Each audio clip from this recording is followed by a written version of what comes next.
یہ جو شملے کی جنگ ہوتی ہے اس کے خمیازے ہمیشہ چادروں کو بھگتنے پڑتے ہیں۔ کئی راضی نامے ایسے ہوتے ہیں جن میں پھر رشتے دے کے راضی نامے کرتے ہیں۔ مجھ پہ تقریباً زندگی میں 35-36 FIR ہوئی ہیں۔ میرے ایک بھائی اور 2 چچا زاد بھائی اس میں مرڈر ہوئے ہیں۔ فرق ہو کر اپنے والد کی وفات کے بعد اکثر اوقات ہم نے دیکھے لوگوں کی مدد کرتے ہوئے، یہ واقعی ایسے ہیں صرف دکھاوا ہے؟ یہ کیوں مجھ پہ لے پرچے کروا لے؟ یہ جو باہر ببر شیر ہوتے ہیں جیل میں یہ آئے مر گیا، اماں نو فون کرو، اماں ملاقات، اماں میرے راضی نامے دا کچھ کرو، اماں مینوں اندروں کڈا۔ میں نے کئی باپ ایسے دیکھے اپنے بیٹے کے جرم کی وجہ سے وہ کئی سالوں سے جیلوں میں پڑے ہوئے۔ تو میں کتنا بدبخت اور بد قسمت ہوں کہ مجھے اپنی ماں کو جیل کو دکھانے کے لیے کہا جا رہا ہے۔ ہر جگہ فائرنگ، نوجوانوں کے ہاتھوں میں کلموں کے بجائے بندوقیں۔ ہر نوجوان اپنا مستقبل کی فکر کرنے کے بجائے روز یہی رات کو سوچتا ہے کہ میرے ہاتھ میں سے وہ بندوق کون سی ہے، آخر یہ وجہ کیا ہے، نوجوان نسل کس طرف جا رہی ہے۔ اس سب کا انجام آپ کو سنواتے ہیں ہمارے ساتھ نمائندہ خصوصی برائے چودھری وجاہت حسین چودھری فاروق افن کو لاچور، جنہوں نے ایک طویل عرصہ دشمنی کی زد میں گزارا۔ انہوں نے بندوقوں سے کیا حاصل کیا، انہی کی زبانی آپ کو سنواتے ہیں کہ جس پر پرچہ ہو جائے نا اس کو کیا کو پاپڑ ویلنے پڑتے ہیں۔ اتنا عرصہ بندوقیں اٹھائیں، آپ کو فائدہ ہوا؟ اعوذ باللہ من الشیطان الرجیم، بسم اللہ الرحمن الرحیم۔ یہ جو بندوق اور پستول ہے یہ جس کسی نے اٹھانا ہے وہ خاطر جمع رکھے۔ یہ فطرت کا قانون ہے، منطقی قانون ہے کہ ایک دن اس نے یا جیل میں جانا ہے یا قبرستان میں جانا ہے۔ جو جیل میں جائے گا وہ چاہے کتنا بھی پہلوان کیوں نہ ہو، آپ نے بھی جیل گزاری ہے اپنی زندگی میں، 7 سال گزارے، 7 سال گزارے ہیں، آپ بھی پہلوان تھے اپنے وقت کے۔ ڈیتھ سیل میں رہا۔ جیل میں ہوتا کیا ہے یہ تو بتائیے۔ جیل میں میں آپ کو ایک چھوٹی سی بات بتاتا ہوں۔ میں جب جیل میں تھا تو میری والدہ اللہ ان کو جنت الفردوس میں جگہ دے، تو وہ ماں تھی، مائیں ظاہر ہے بچوں سے اداس ہو جاتی ہیں۔ تو جب 4-5 سال وہ مجھ سے مل نہ سکے، وہ دل کے مریض تھے اور میرا بہت فکر کرتے تھے، آخری عمر تھی ان کی، تو انہوں نے مجھے پیغام بھیجا کہ میں آپ سے ملنا چاہتی ہوں۔ تو میں نے انکار کیا آگے سے، اس کی خاص وجہ تھی۔ پھر سپرڈنٹ صاحب نے مجھے بلایا، ڈپٹی صاحب نے بلایا، بھئی آپ کی والدہ کے آخری ایام ہے تو آپ کیوں نہیں ایک دفعہ ان کو مل لیتے، ان کی یہ خواہش ہے، ہم آپ کو بڑے باعزت طریقے سے کمرے میں بٹھا کے ملاقات کرائیں گے، کسی قسم کی کوئی بے پردگی نہیں ہوگی۔ تو کامران میں نے ان کو، سپرڈنٹ صاحب کو، ڈپٹی صاحب کو یہ آگے سے جواب دیا۔ میں نے بولا صاحب دیکھیں میں ابھی اتنا بدبخت بچہ نہیں ہوں۔ لوگ اپنی ماؤں کو عمرہ کراتے ہیں، حج کراتے ہیں، مدینہ شریف دکھاتے ہیں، تو میں کتنا بدبخت اور بد قسمت ہوں کہ مجھے اپنی ماں کو جیل کو دکھانے کے لیے کہا جا رہا ہے۔ تو میری زندگی میں ایسا نہیں ہوگا، اللہ تعالیٰ فضل کرے گا، میں بری ہو جاؤں گا، گھر چلا جاؤں گا تو مل لوں گا ان سے، لیکن میں اتنا بدبخت نہیں ہوں کہ اپنی ماں کو جیل یاترا کراؤں، جبکہ ماؤں کو لوگ عمرے کراتے ہیں، حج کراتے ہیں، نیک کام۔ تو میں نے ہر انکار کر دیا۔ تو جیل میں اس طرح کے مرلے بھی آ جاتے ہیں۔ آپ پہ کیا گزری اس دن؟ تو بس کہ میں 2 دن سو نہیں سکا۔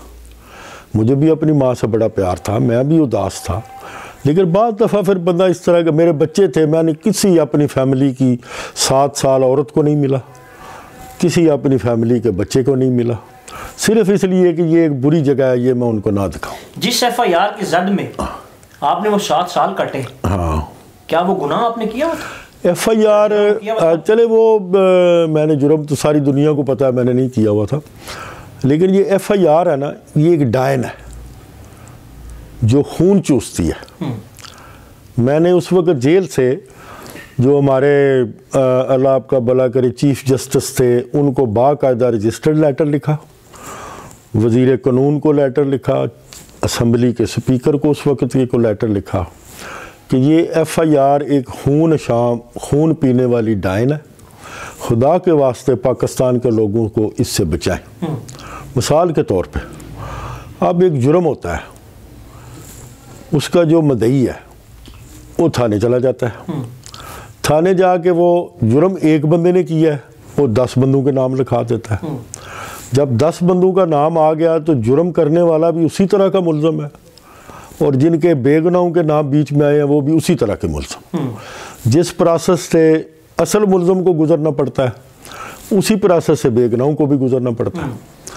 تو وہ تھانے کے بعد حوالات کے بعد جیل کے بعد بخشی خانوں کے بعد ججوں کے آگے پیش ہونا، کئی سال لگ جاتے ہیں اس میں بے گناہ لوگوں کو نکلتے ہو. تو اس ایف آئی آر کی وجہ سے یہ جو پاکستان میں غلط قانون ہے کہ اگر کسی کا چوری ہو جائے، ڈکیتی ہو جائے، قتل ہو جائے، زخمی ہو جائے، کوئی جھگڑا ہو جائے، کوئی قابل دست اندازی پولیس جرم بن جائے، تو اس کو مدعی کا جس کا دل چاہے مدعی اس میں نام لکھا دے. وہ جس کا نام لکھا جانا ہے اس نے ملزم بن جانا ہے. ملزم چاہے سچا ہو چاہے جھوٹا ہو، سارے ملزم ہی ہوتے ہیں، ان پہ ایک ہی طرح کا قانون لاگو ہوتا ہے. پھر تفتیشیں ہوتی ہیں، انکوائریاں ہوتی ہیں، آگے سے باتیں ہوتی ہیں، پھر سال ہا سال لگتے ہیں. خاندانوں کے خاندان ذلیل و خوار ہو جاتے ہیں، بچے رول جاتے ہیں، پیچھے سے فیملیاں رول جاتی ہیں. تو یہ سارا کچھ بیسیکلی ایف آئی آر کی وجہ سے ہوتا ہے. یہ جو خون پینے والی ایف آئی آر ہے. اب پاکستان کے کتنے چیف جسٹس ہیں، کتنے سپریم کورٹ کے جسٹس صاحبان ہیں، کتنے آئی جی صاحبان ہیں، کتنے سپریم کورٹ بار کے صدر وکلاء گزرے ہیں، سب نے اس بات کا باقاعدہ اقرار کیا ہے کہ پاکستان میں ایک بھی ایف آئی آر سچی نہیں ہوتی. اب سزا بھی ایف آئی آر پہ ہوتی ہے چونکہ وہ بیس ہے. ایف آئی آر کو کہتے ہیں فرسٹ انفارمیشن رپورٹ. اگر کدھر بھی کوئی وقوع ہونا ہے قابل دست اندازی پولیس، تو اس کی فرسٹ انفارمیشن رپورٹ یعنی ابتدائی معلوماتی رپورٹ تھانے جا کے کسی نے دینی. تو صاحب آپ ایک لمبے عرصہ سے اس میدان میں بھاگ رہے ہیں، آپ نے آج تک کتنی ایف آئی آروں میں دیکھا ہے کہ جتنے نامزد لوگ ہیں وہ ساری حقیقی طور پہ ملزم ہوں؟ میں نے کیا کسی نے بھی آج تک نہیں دیکھا. میں دعوے سے کہتا ہوں اگر کسی نے دیکھا ہے تو کوئی بتا دے. کوئی شاذ و نادر 0.1% ہو تو ہو. ایف آئی آر 100 کی 100% بناوٹی اور جھوٹی ہوتی ہے. اور کوئی ایف آئی آر بڑے جرائم میں ایسی نہیں ہوتی جس میں 4 5 6 بے گناہ بندے نہیں ہوتے. اگر 3 ہیں تو ان میں سے 1 بے گناہ ہوگا، اگر 10 ہیں تو ان میں سے 7 بے گناہ ہوں گے، اگر 15 ہیں تو ان میں سے. مطلب یہ ہے کہ اس ایف آئی آر نے اتنے گھرانے تباہ کیے ہیں. اب ایک قانون ہے، چلے جرم ہوا ہے، مجرم کو سزا ملنی چاہیے، پولیس کو اس کو پکڑنا چاہیے، اس کو گھسیٹا گھساٹی بھی ہونی چاہیے، لیکن ہونی اس کو چاہیے جس نے جرم کیا. اب آپ کا بھائی کدھر جرم کر رہا تھا تو وہ آپ کے بیٹے کو بھی لکھا دیتے ہیں، آپ کو بھی لکھا دیتے ہیں، آپ کے والدین کو بھی لکھا دیتے ہیں، رشتہ داروں کو بھی لکھا دیتے ہیں، 4 5 اس میں نامعلوم لکھا دیتے ہیں. جو کوئی بندہ تھانے تھپانے آپ کے گھر والوں کی پیچھے مدد کرے گا اس کو بھی نامزد کر دیں گے. کیونکہ آپ اس مرحلے سے گزر چکے ہیں، آپ پر بھی ایف آئی آر ہوئی ہیں. ہاں بہت ہوئی ہیں، 35 36. آپ تو صاحب حیثیت تھے، ابھی بھی الحمدللہ ہیں. اگر کسی غریب کو بے گناہ پھنسا دیا جاتا ہے تو اس کی زندگی میں کیا کوئی مشکلات آ جاتی ہیں، یا آپ کی زندگی میں کیا اس سے مشکلات آئی تھی، ذرا یہ بتائیں. آپ غریب کو چھوڑیں، بڑے بڑے امیر رول گئے اس میں. مجھ پہ تقریباً زندگی میں 35 36 ایف آئی آریں ہوئی ہیں. تو میں پہلے آپ کی کہا کرتا ہوں کہ یہ جو دشمنی ہے یہ بدبختی اور ذلت کا دوسرا نام ہے. کوئی بندہ مت سمجھے کہ وہ دشمنی میں پڑ کے کسی کو مار کے مروا کے کچھ زیادتی کر کے کبھی زندگی میں وہ عزت پا لے گا، یا وہ سکون سے رات کو سو جائے گا، یا گھر بیٹھا رہے گا. تو اس طرح نہیں ہوتا ہے. چلے ساری دنیا کے معاشروں میں جرم ہوتے ہیں، مجرم پکڑے بھی جاتے ہیں، جرم کی مختلف وجوہات ہوتی ہیں، پھر ان کو سزائیں بھی ہوتی ہیں. لیکن پوری دنیا میں اس طرح نہیں ہوتا ہے کہ جرم ایک بندہ کرے اور اس میں نامزد 10 بندے ہو جائیں. تو پھر ان کے خاندانوں کے خاندان اجڑ جاتے ہیں، بچیوں کی شادیاں ہونے سے رہ جاتی ہیں، بچوں کی تعلیم مرج ہو جاتی ہے، مالی وسائل ختم ہو جاتے ہیں، زمینیں بک جاتی ہیں، مال ڈنگر بک جاتے ہیں. اتنا مہنگا انصاف ہے کہ آپ تھانے کچہری وکلاء ہائی کورٹ سپریم کورٹ تک جاتے جاتے بڑے بڑے امیر آدمی بھی باں کر جاتے ہیں. دشمنی کے اس مرحلے سے گزرتے ہوئے آپ نے سب سے دل خراش واقعہ یا لمحہ کون سا دیکھا اپنی زندگی میں؟ میں نے بہت سے دل خراش واقعے دیکھے ہیں، لیکن آج چونکہ مجھے سچ بولنا ہے لوگوں کو بتانے کے لیے کہ یہ بلا ہے کیا، یہ دشمنی FIR یہ کیا بلائیں۔ میں ایک دن اپنے گاؤں مکان کی چھت پہ بیٹھا ہوا تھا، تو ایک دم نہ کسی سامنے والے چوک سے کچھ فائرنگ ہوئی، تو میرے ساتھ جو لڑکے تھے گن مین تھے انہوں نے بھی فائرنگ کرنی شروع کر دی۔ تو میں نے کہا یہ جس نے فائرنگ کی ہے اس کے پیچھے باہر نکلتے ہیں۔ تو میں اپنے چھت سے بھاگ کے نیچے آیا کہ جا کے کوئی جاگر شاگر پہن لوں، بوٹ پہن لوں، کوئی چپل شپل پہن کے میں بیٹھا ایزی مال میں بیٹھا ہوا تھا۔ تو میں جب نیچے اپنے بیڈ روم میں گیا تو میرے چھوٹے چھوٹے بچے تھے اس وقت، بیٹیوں کی عمر چھوٹی چھوٹی تھی، کوئی 5-6 سال 7 سال کی اتنی بیٹی تھی۔ تو میں نے دیکھا کہ وہ میری ایک بیٹی جو ہے وہ بیڈ کے نیچے گھسی ہوئی ہے۔ جب بہت زیادہ 5-7-8 کلاشن کوفیں چلیں تو اس کی بڑی خوفناک آواز ہوتی ہے۔ تو میری والدہ اللہ ان کو جنت نصیب کرے، ان کے وہ خوف سے وہ بھی نیم بے ہوش پڑی ہوئی تھی۔ تو بیوی میری کبھی میری ماں کو سنبھال رہی تھی، کبھی بچوں کو رونے دھونے سے بات کر رہی تھی۔ تو اس دن مجھے اس کام سے سخت نفرت ہوئی کہ یہ کون سا کام ہے جو ہم لوگ کر رہے ہیں، اور یہ فائرنگیں اور بندوقیں، اور گھر کی عورتیں تو عام نارمل سمپل عورتیں ہوتی ہیں، وہ تو ٹھا کی آواز سے بھی ڈر جاتی ہیں۔ گھر میں ایک چوہا ایک کونے سے نکل کے دوسرے کونے میں جائے تو ہمارے گھروں کی عورتیں چیخیں مارنے لگیں۔ حاجی کھوکھر پر قبضے کے الزامات لگائے جاتے ہیں، آپ ان کے دینا دوست ہیں، کیا آپ قبضے شبضے بھی کرتے ہیں؟ وہ میں نے پہلے بھی آپ کو بتایا تھا کہ پورے پاکستان میں جو کوئی بندہ زمینوں کا کاروبار کرتا ہے تو ان میں لیٹیگیشن ہوتی ہے، 2 بھائیوں کی زمین ہے، ایک کی میں نے خرید لی، دوسرا نہیں بیچنا چاہتا ہے، وہ ساری خریدنا چاہتا ہے، تو اس طرح کے چھوٹے موٹے جھگڑے ہوتے ہیں۔ لیکن اللہ کا شکر ہے میرا تو اس طرح کا نہ ماحول ہے، نہ میں نے کبھی اس طرح کیا ہے۔ میں تو بیرون ملک خود مزدوری کرتا رہا ہوں، رزق حلال کھاتا رہا ہوں۔ میرے والد صاحب خوشحال آدمی تھے، وہ اپنے لیے میرے لیے بڑا کچھ چھوڑ کے گئے تھے، تو مجھ سے وہ نہیں سنبھالا گیا، تو میں نے دوسروں کا کیا لینا ہے، کسی کا کیا کرنا۔ آپ نے عرصہ بڑا گزارا دشمنی میں، ہاں، لیکن آپ کے بیٹے اس طرح کے نہیں ہیں، نہیں میرے وہ سادہ سا ہی نکلتا ہے۔ ہاں، آپ نے اپنی ساری زندگی گزار دی دشمنی میں، آپ کا بیٹا بالکل مختلف ہے آپ سے، دونوں پڑھے لکھے ہیں، تو آپ کیسی زندگی گزاری، کیسے بدل گیا یہ سب؟ میرا بیٹا جب یہ دشمنی اور عدلے بدلے کی معاملات شروع ہوئے تو میرے 5 بھائی ہیں، ہم 5 بھائیوں کے بیٹے ملا کے 8-10 بنتے ہیں، تو اللہ کا شکر ہے ان میں سے کوئی بھی نہ بندوق پکڑتا ہے نہ پستول پکڑتا۔ ہم نے ان کو گاؤں سے باہر رکھ کے پڑھایا، اعلیٰ تعلیم حاصل کر کے، کوئی اعلیٰ تعلیم حاصل کرنے بیرون ملک چلا گیا، کسی نے ادھر ہی ملازمت اختیار کر لی، کوئی ادھر ہے کوئی ادھر ہے، اپنی اپنی جگہ سارے پڑھے لکھے اپنی ملازمتیں کرتے ہیں۔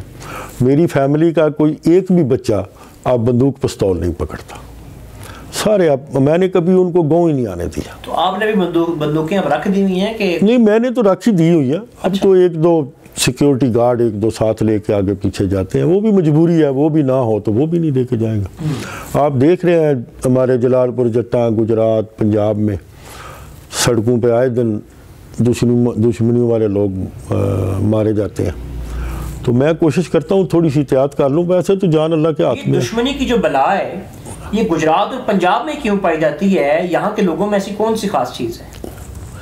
یہ پنجاب میں نہیں ہے، یہ سندھ میں بھی ہے، سرحد میں بھی ہے، بلوچستان میں بھی ہے۔ پاکستان میں بیسیکلی ایک قبائلی سا کلچر ہے، ادھر آپ کہیں گے قبیلے پنجاب میں کدھر ہیں تو ادھر بھی ہے، کوئی جاٹ قبیلے کا ہے، کوئی گجر قبیلے کا ہے، کوئی بٹ قبیلے کا ہے، کوئی مغل قبیلے کا ہے۔ تو یہ قبائلی کلچر جہاں بھی ہوگا وہاں دشمنیاں ہوں گی، وہاں قبائل کی پرائڈ کے لیے جنگیں ہوں گی۔ تو گجرات کا تو میں کامران آپ کو بہت دفعہ کہتا ہوں کہ دشمنی کے پیچھے 3-4 چیزیں ہوتی ہیں، قتل والی دشمنی کے پیچھے۔ سب سے پہلا ہوتا ہے زن، عورت، زمین، زن، زر اور زمین، اور زر ہوتی ہے یا اقتدار ہوتا ہے۔ اقتدار کے پیچھے بھی صدیوں سے لوگ اپنے بھائیوں کو، عزیزوں کو، رشتہ داروں کو، یہ مغل بادشاہوں کی کسی بھی اقتدار میں رہنے والے بندے کی تاریخ دیکھ لیں تو اس میں آپ کو اقتدار کے لیے جنگ نظر آئے گی، اس میں پھر بندے مرتے بھی ہیں، مارتے بھی ہیں، اور ایک دوسرے کو لیٹ ڈاؤن بھی کرتے ہیں۔ ابھی بھی دیکھ لیں جتنے بڑے بڑے سیاسی گھرانے ہیں تو سب میں جانشین کے لیے جنگ ہے، ٹھیک ہے، ایک بھائی کہتا ہے میرا بیٹا مستقبل میں سیاست کا جانشین بنے گا، دوسرا بھائی کہتا ہے میرا بیٹا بنے گا. تو اسی طرح سے بڑے بڑے سیاسی گھرانوں کو لے لیں، اس سے چھوٹے چھوٹے تک آ جائیں. تو یہ زار زمین اور اقتدار کی وجہ سے دنیا میں بہت خرابیاں ہوئی ہیں اور بہت قتل ہوئے ہیں اور بہت قتل ہمارے گجرات میں ڈیفرنٹ اور چیز ہے. ہمارے گجرات کے بہت زیادہ لوگ بیرون ملک ہیں، اللہ کا شکر ہے، اور انتہائی خوشحال ہے. مال دولت کے لحاظ سے ان کو کوئی کمی نہیں ہے. کسی دوسرے ضلع میں جتنی آپ کو سزوکی گاڑیاں نظر آئیں گی، ضلع گجرات میں اتنی آپ کو کروزریں نظر آئیں گی. اس لیے کہ وہ خوشحال ہیں، ان کے پاس دولت ہے، 8-5 بچے بیرون ملک ہیں، لاکھوں ڈالر یورو کماتے ہیں، تو ان کے لیے یہ چھوٹی موٹی گاڑی شاڑی لینا کوئی معمولی سی بات. ہمارے گجرات میں جتنی دشمنیاں ہیں آپ ان کو اسٹڈی کر لیں، یہ سب پینچا گیری کی دشمنی. ایک کہتا ہے میں بڑا پینچ ہوں، دوسرا کہتا ہے میں بڑا پینچ ہوں. یہ پرسنالٹی کلیش ہے اور پینچا گیری ہے، اور ایک دوسرے کو مغلوب کرنے کی کوشش ہے. گجرات میں ایک گاؤں میں اگر 4 کھاتے پیتے گھرانے ہیں تو وہ چاروں ایک دوسرے پر غالب آنے کی کوشش کریں گے، بڑی کوٹھی بنا کے غالب آنے کی کوشش کریں گے، بڑی گاڑی لے کے غالب آ کے کوشش کریں گے، 4-5 گن مین ساتھ لے کے گھومنے کی، دوسروں پہ غالب آنے کی کوشش کریں گے. تو ادھر کوئی دوسری گجرات میں ایسا نہیں ہے کہ کسی نے بڑی دشمنیوں کے پیچھے جائیں. آپ چیک کریں، ایسا نہیں ہوگا کہ کسی نے کسی کی عزت پہ ہاتھ ڈالا ہے تو اس وجہ سے قتل ہو گئے، کسی نے کسی کی زمین چھین لیا تو اس وجہ سے قتل ہو گئے، کسی نے کسی کی دولت چھین لیا تو اس وجہ سے قتل ہو گئے.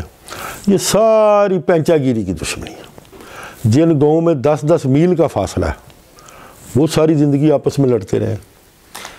پینچا گیری کی دشمنیوں میں جب نقصان ہوتے ہیں، نقصان تو آپ کے بھی ہوئے ہیں، آپ کے مخالفین کے بھی ہوئے ہیں، لیکن جب ایک شخص دنیا سے چلا جاتا ہے اور بہت اپنا چلا جاتا ہے، آپ نے کتنے اپنے کھوئے ہیں اس دشمنی میں؟ میرے ایک بھائی اور 2 چچا زاد بھائی اس میں مرڈر ہوئے ہیں.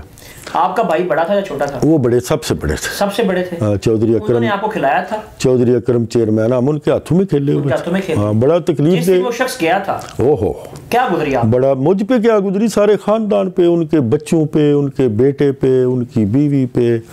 لیکن میں ایک بات آپ کو کامران بتاؤں، یہ جو شملے کی جنگ ہوتی ہے، شملے کی، اس کے خمیازے ہمیشہ چادروں کو بھگتنے پڑتے ہیں. اور میں نے چادروں کو شملے کی جنگوں کے خمیازے بھگتے ہوئے دیکھا ہے. کیسے؟ کئی راضی نامے ایسے ہوتے ہیں جن میں پھر رشتے دے کے راضی نامے کرتے ہیں. ان دشمنیوں کو، ان شملے کی جنگوں کو مٹانے کے لیے پھر چادریں دینی پڑتی ہیں. عورتیں بازاروں میں، جیلوں میں، تھانوں میں، کچہریوں میں جا جا کے پیچھے بھائیوں کے رول جاتی ہیں. اس میں ہرٹ ہوتے ہیں سب سے زیادہ گھر کی عورتیں اور بچے. جب ایک مرڈر ہوتا ہے، کوئی بدماشی میں کرتا ہے، زیادتی کر کے کرتا ہے، فوراً اس کے گھر میں تالے لگتے ہیں، عورتیں بچے بھاگ جاتے ہیں. کئی سال ان کو ادھر ادھر پناہ لے کے گزارا کرنا پڑتا ہے. وہ پینچ صاحب کا خود پتہ نہیں چلتا وہ کدھر گئے ہیں. پیچھے سے یہ ٹکانے ڈھونڈتے ہیں رات کدھر گزارنی. رشتہ دار کو 1 ہفتہ رکھتا ہے، کوئی 2 ہفتہ رکھتا ہے، اس کے بعد وہ بھی جواب دے دیتا ہے.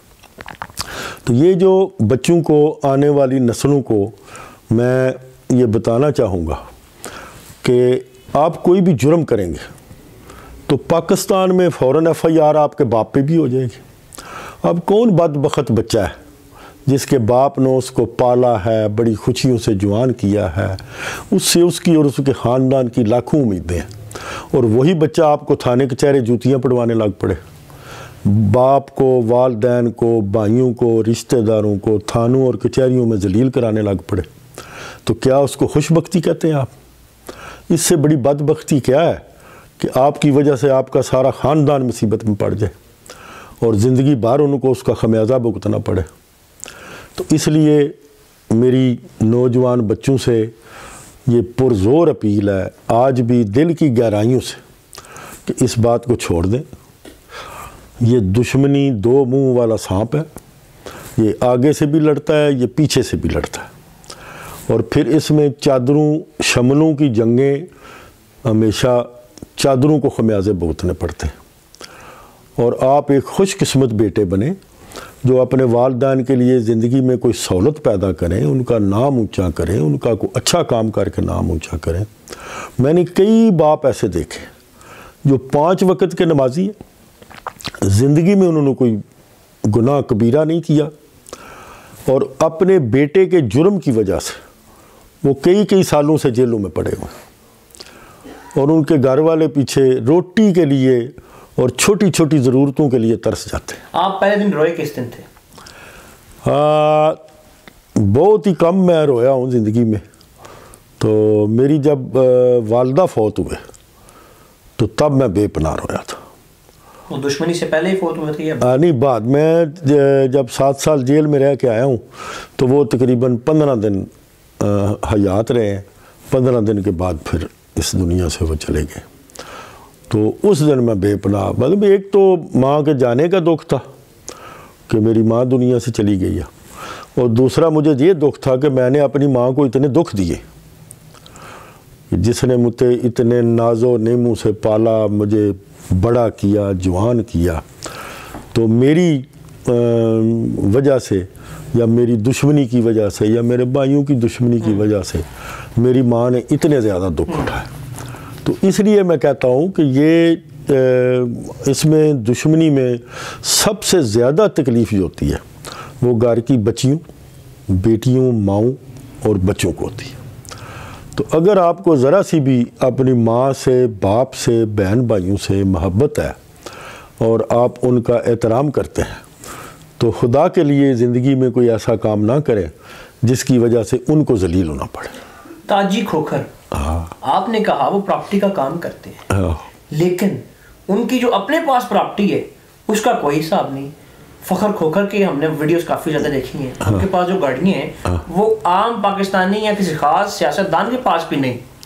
یہ کہاں سے ایسا ہے کچھ؟ آپ دیکھیں نا، تاجی کھوکھر بزنس مین تھے، زمینوں کے لین دین کا کاروبار کرتے تھے۔ ملک ریاض صاحب بھی زمینوں کا کاروبار کرتے تھے۔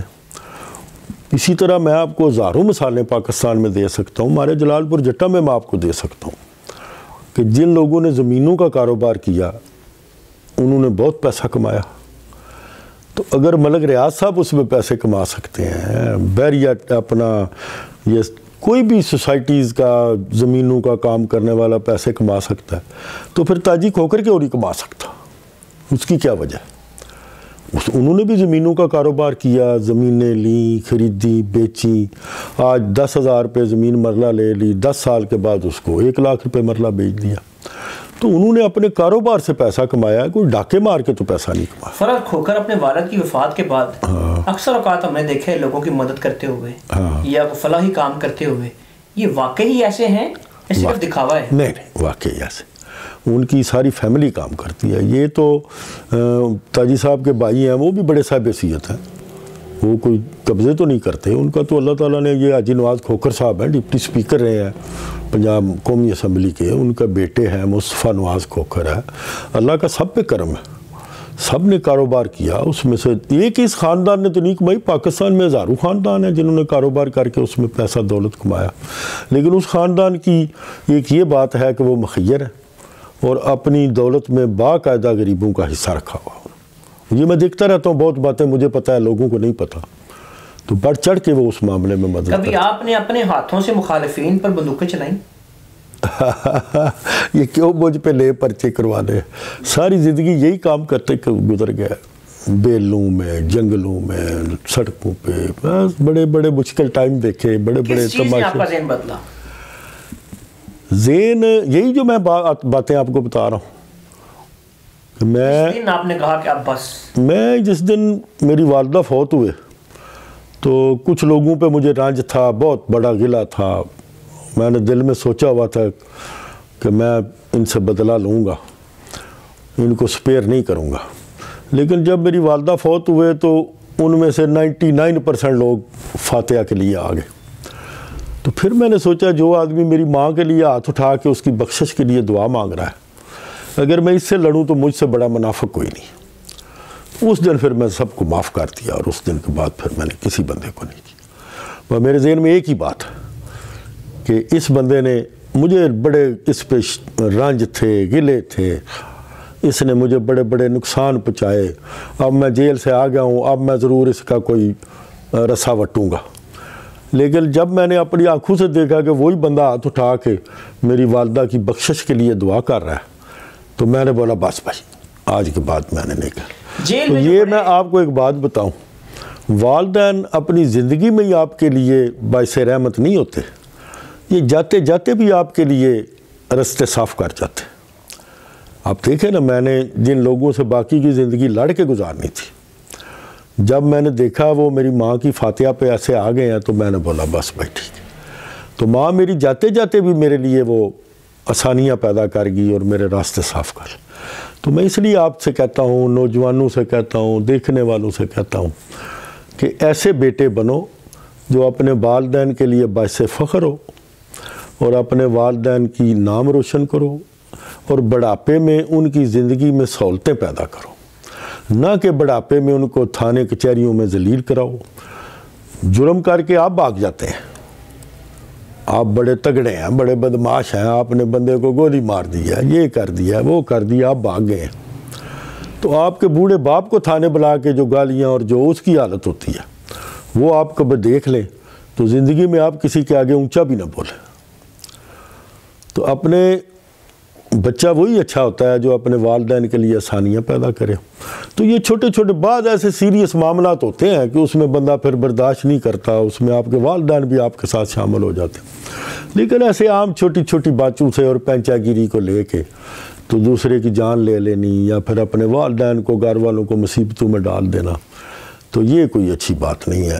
آپ اچھے بیٹے بنو، اپنی ماں کو، بہن کو، باپ کو نبی کریم صلی اللہ علیہ وسلم کی روزے کی زیارت کراؤ، اللہ تعالیٰ کے گھر کی زیارت کراؤ، ان کو ان کی زندگی میں خوشحالی لاؤ، آسانیاں پیدا کرو، نہ کہ آپ بوڑھے والدین کو تھانے، جیلیں اور کچہریاں دکھاؤ۔ اس طرح کے بیٹے کوئی والدین کے لیے باعث فخر بیٹے تو نہیں ہوتے۔ یہ جو باہر ببر شیر ہوتے ہیں جیل میں یہ ٹیں ٹیں باں باں، ہائے مر گیا، اماں نو فون کرو، اماں ملاقات، او اماں میرے راضی نامے دا کچھ کرو، اماں مینوں اندروں کڈا، اماں اللہ واسطے فلانے نو آ، اماں اللہ واسطے فلانے نو آ۔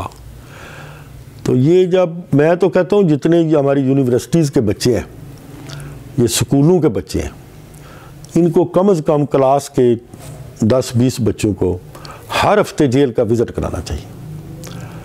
یہ ڈی پی او گجرات صاحب سے میں پرسنلی ریکویسٹ کرتا ہوں، اور سکولوں کے پرنسپل اور ہیڈ ماسٹر صاحبان سے، کہ یہ جتنے لڑکوں کے گینگ بنے ہوئے ہیں، یہ مختلف ناموں سے نوجوان بچوں نے گینگ بنائے ہوئے ہیں اور یہ لڑائی جھگڑے کرتے ہیں اور ایک دوسرے کو بےعزت کرتے رہتے ہیں، یہ ڈی پی او صاحب، جیل خانہ جات کے جیلر صاحب اور سکولوں کے پرنسپل حضرات اور سوشل ورکر ٹائپ لوگ مل کے، میں بھی اس میں کوشش کروں گا، تو یہ 8-8 10-10 لڑکوں کو لے جا کے ایک دن جیل کی وزٹ کرانی چاہیے، پھر ادھر ان کو دکھانا چاہیے، یہ دیکھیں یہ فلاں بدماش ہے، یہ پچھلے 18 سال سے ادھر پڑا ہوا ہے، یہ فلاں بدماش ہے، یہ پچھلے 10 سال سے پڑا ہوا ہے، اس کی زندگی دیکھو، اس کی حالت دیکھو، اس کے بھی تمہاری طرح باہر 200 دوست ہیں۔ تو یہ میرا خیال ہے ایک بڑا زبردست فلاحی منصوبہ ہو سکتا ہے جرائم کے لحاظ سے، کہ اگر نوجوان بچوں کو، سکولوں کے بچوں کو جو